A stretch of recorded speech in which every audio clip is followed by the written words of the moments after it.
Hola a todos, soy Rodrigo López López, alumno de la SCOM. Formo parte del grupo 3M14 en la materia de instrumentación.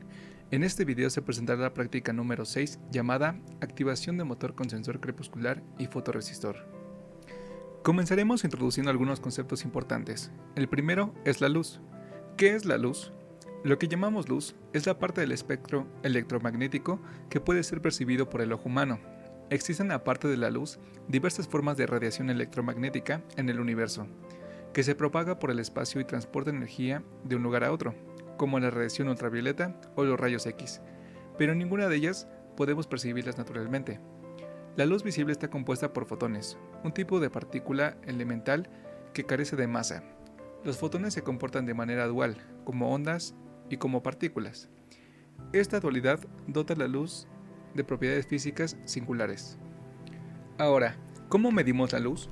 Cuando se mide la luz, existen 4 tipos diferentes de mediciones que pueden ser realizadas: flujo luminoso, intensidad luminosa, luminancia e iluminancia.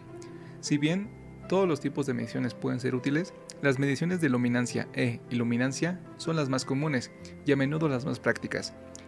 Las primeras evalúan la luz emitida por una fuente de luz a cierto ángulo relativo al plano de emisión y a cierto punto dentro de ese plano. Por esta razón, los medidores de luminancia son a menudo conocidos como medidores de punto. La unidad de luminancia es la candela por metro cuadrado.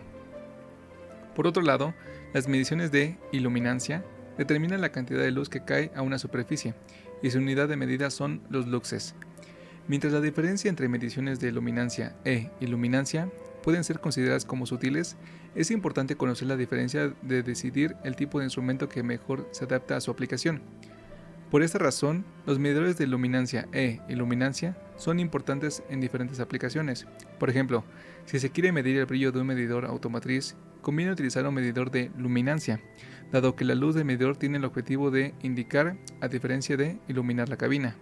En cambio, los medidores de iluminancia serían utilizados para conocer cuánta luz cae sobre un escritorio a una distancia específica. El valor de luminancia cambia según se modifique la distancia entre el medidor y la fuente de luz. Ahora, como se dijo, en esta práctica se hará uso de una fotoresistencia para activar un motor, por lo que la definiremos. ¿Qué es una fotoresistencia? La fotoresistencia, por ejemplo, es la responsable de que las luces se prendan y apaguen de una forma automática cuando no hay luz. Captan que no hay más luz, entonces se encienden. Una fotoresistencia es un componente eléctrico, el cual posee una resistencia capaz de variar su magnitud al estar en contacto con distintas magnitudes de intensidad lumínica. Está conformado por una célula fotorreceptora y 2 pastillas.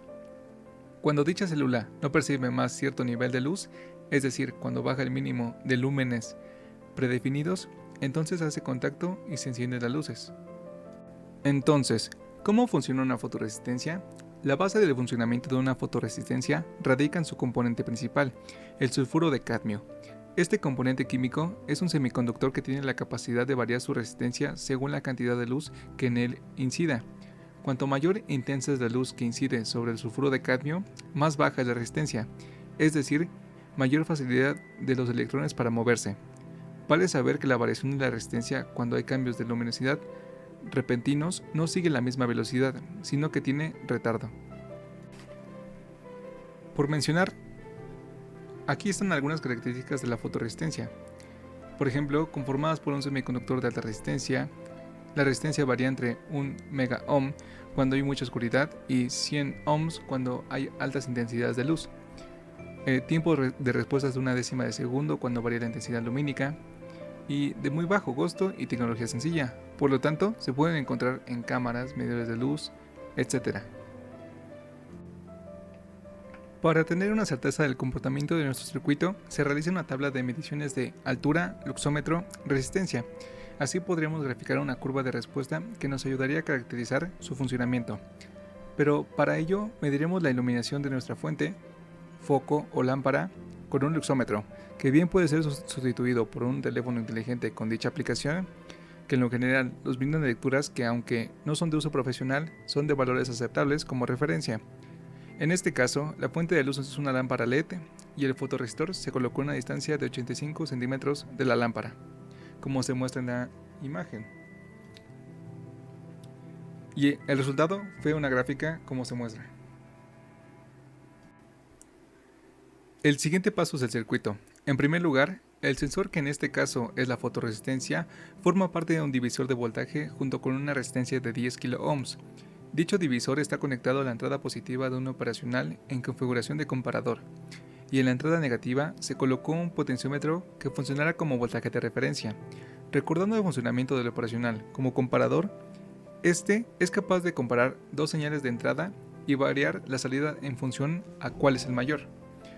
Por lo que en este circuito, si la fotorresistencia no recibe luz, su resistencia será muy alta, a tal grado que el voltaje será menor que el de referencia, por lo que debemos ajustar el potenciómetro de tal manera que la salida del operacional sea cero, y por consecuente no se activa el motor.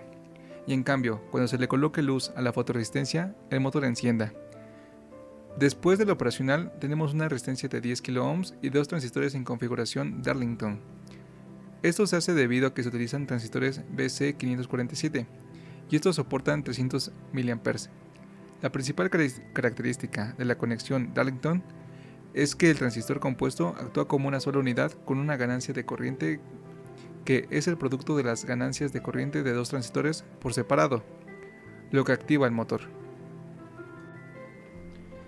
Antes de pasar a la demostración, tenemos el circuito ya armado en el ProtoWard. Como último paso, pasaremos a la demostración de nuestro circuito. En primera instancia tenemos la situación donde recibimos luz de la lámpara y al hacer sombra, el motor se apaga. Es decir, cuando recibe luz, permanece encendido. La siguiente situación es cuando no hay luz presente, entonces el motor no funciona. Cuando se le pasa una lámpara por encima de la fotorresistencia, el motor encenderá.